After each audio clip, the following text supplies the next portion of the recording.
എന്നത് മാത്രം നമ്മൾ. അത് ഏകദേശം 24 മണിക്കൂർ കഴിഞ്ഞുള്ള സിറ്റുവേഷൻ ഇതാണ്. ബലൂൺ ഞാൻ നേരത്തെ പറഞ്ഞ ശരിക്കും വീർത്തോളും. അതിനെപ്പറ്റി നിങ്ങൾ വറീഡ് ആവേണ്ട ആവശ്യമില്ല. അതോടൊപ്പം തന്നെ നല്ല രീതിയിൽ ഫെർമെന്റേഷൻ നടക്കുകയും ചെയ്യും. ഇപ്പം നമുക്ക് നമ്മുടെ ഈ ബിയർ ട്രൈ ചെയ്ത് നോക്കാം.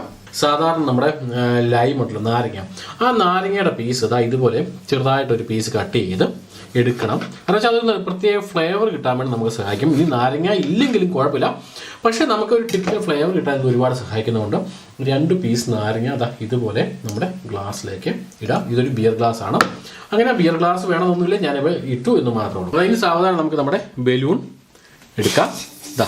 ബലൂൺ എടുത്ത് കഴിയുമ്പോൾ തന്നെ ഈ കാറ്റൊക്കെ പൊക്കൂടി. അപ്പോൾ ഇനി നമുക്ക് നമ്മുടെ ഈ ബിയർ നമുക്ക് ഈ ഗ്ലാസ്സിലേക്ക് ഒഴിക്കാം. അതിനു മുമ്പ് നമ്മുടെ ഈ ജിഞ്ചർ ഇതിൻ്റെ അകത്തുള്ളത് കൊണ്ട് നമുക്ക് അരിച്ച് ഒഴിക്കുന്നതായിരിക്കും ഇച്ചിരി നല്ലത്. അല്ലെങ്കിൽ ജിഞ്ചർ നമ്മൾ കടിക്കും. അപ്പോൾ നല്ല പ്ലെയിൻ ആയിട്ട് കിട്ടണമെങ്കിൽ ഇതുപോലെ അരിച്ച് നമുക്ക് എടുക്കാം. നമുക്ക് ആവശ്യം എത്രത്തോളം ഉണ്ടോ അത്രത്തോളം തന്നെ നമുക്ക് ഇതുപോലെ അരിച്ചെടുക്കാം. നല്ല സ്പാർക്ലിങ്ങോട് കൂടിയ ആ ഒരു ഫ്ലേവറോട് കൂടിയ നല്ല ബിയർ തന്നെ നമുക്ക് കിട്ടും. നമുക്കിത് പഴയ പോലെ തന്നെ ഒന്നുകൂടി അടച്ചു വെക്കാം. ബലൂൺ എടുത്ത ശേഷം വേണമെങ്കിൽ നമുക്ക് ഇത് വേണമെങ്കിൽ കൊണ്ടുപോയി ഫ്രിഡ്ജിൽ വെച്ച് തണുപ്പിച്ച ശേഷം അരിച്ചെടുത്താലും മതി, കുഴപ്പമൊന്നുമില്ല. ഇതിപ്പോൾ ഞാൻ തണുപ്പിക്കാതെ തന്നെ അരിച്ചെടുത്തു എന്ന് മാത്രമേ ഉള്ളൂ. അത് നമ്മുടെ ബിയർ റെഡിയാണ്. നമുക്ക് ട്രൈ ചെയ്ത് നോക്കാം. ഞാൻ നേരത്തെ പറഞ്ഞാൽ നിങ്ങൾക്ക് തണുപ്പിച്ച് ഉപയോഗിക്കണമെങ്കിൽ ബലൂൺ എടുത്ത ശേഷം നിങ്ങൾക്ക് കൊണ്ടുപോയി ഫ്രിഡ്ജിൽ കൊണ്ടുപോയി വെക്കാം. 2-3 മണിക്കൂർ വെക്കാവുന്നതേ ഉള്ളൂ.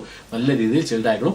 അതല്ല അതിന് ശേഷമാണ് ചിൽഡാക്കണമെങ്കിൽ ഇപ്പം ഞാൻ ഇതിൻ്റെ അകത്ത് 2 അല്ലെങ്കിൽ 3 ഐസ് ക്യൂബ് കൂടി ഇതിൻ്റെ അകത്ത് ആഡ് ചെയ്തിട്ടുണ്ട്. അപ്പം നമുക്കിത് ട്രൈ ചെയ്ത് നോക്കാം. അത്യാവശ്യം ചെറിയ രീതിയിൽ ചിൽഡായിട്ടുണ്ട് ഇത്. അപ്പോൾ നമുക്കൊന്ന് ട്രൈ ചെയ്ത് നോക്കാം.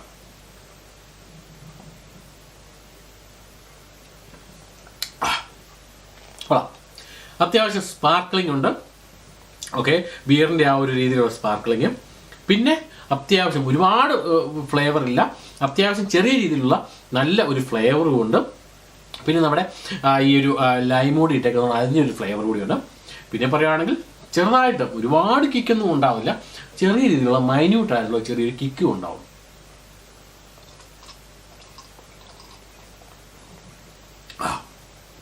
പിന്നെ ഇതിൻ്റെ അത് പറയാൻ പറ്റുന്ന മറ്റൊരു കാര്യം, ഇഞ്ചിയുടെ ആ ഒരു ഫ്ലേവർ പ്രത്യേകം അടങ്ങിയിട്ടുണ്ട്. സോ ഈ ഫ്ലേവർ എല്ലാം കൂടെ വരുമ്പോൾ തന്നെ നല്ല കിടുക്കാഴ്ച ഒരു സാധനം നമുക്ക് വീട്ടിൽ തന്നെ ഉണ്ടാക്കിയെടുക്കാം. ഓക്കെ ഗൈസ്,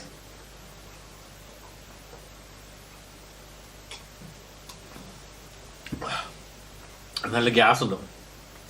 അപ്പം അത്യാവശ്യം ഈസി ആയിട്ട് 24 മണിക്കൂർ കൊണ്ട് എങ്ങനെ ബിയർ ഉണ്ടാക്കാം, അതും ഈ കൊക്കക്കോള അതല്ലെങ്കിൽ പെപ്സി ഒഴിച്ച് ബിയർ ഉണ്ടാക്കാം എന്നുള്ള കാര്യം എനിക്ക് ഇപ്പോൾ മനസ്സിലായി കാണുമല്ലോ. വളരെ ഈസി ആയിട്ട് ആർക്ക് വേണമെങ്കിലും ഉണ്ടാക്കാമല്ലോ ഗൈസ്. അപ്പോൾ ഒട്ടും താമസിക്കണ്ട. ഈ വീഡിയോ ഇഷ്ടമായി കഴിഞ്ഞാൽ ലൈക്ക് ചെയ്യുക, ഷെയർ ചെയ്യുക, കമൻറ്റ് ചെയ്യുക ഗൈസ്. അപ്പോൾ ഇതിലും മനോഹരമായിട്ടുള്ള ഇതിലും